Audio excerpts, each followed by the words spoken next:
most normal categories of architecture book. It is not a history, definitely. There are plenty of architectural histories extant, and many of them are very good, and I did not want to write another one. It's not a fancy coffee table book with glossy color photographs at all.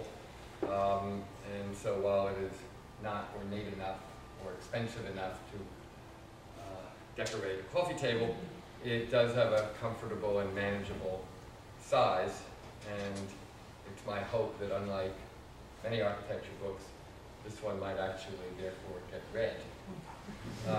It's also not a guide to architectural styles either. There are enough of those around, and some of them I think are actually rather good, rather better than I could do. Similarly, it's not an architectural dictionary. My view has always been, if you want to know what differentiates Georgian or classical or Gothic architecture, or what a pilaster or a pediment is, well, you can always look it up. I don't, in fact, always remember myself the precise difference between an architrave and an entablature.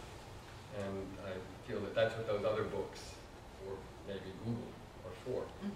What this book is written for is the stuff you cannot look up. The feelings, the emotions, the personal connections that we feel toward architecture, the way it affects us. I'm sure all of you, as an architecturally sophisticated audience, have at one time or another heard that quote from Sir Winston Churchill to the effect that we shape our buildings and thereafter our buildings shape us.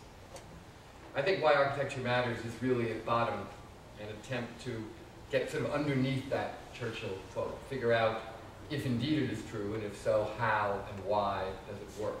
How does it happen? What makes one thing affect us one way and another thing affect us another way? Why you might have preferred the World Trade Center and I might have preferred the Chrysler Scheme. Why you may remember your childhood bedroom with more vividness than you could describe the room you sleep in now. Why you may have recollections of high school classroom that are more clearly defined in your mind than the office you work in now. How buildings change over time.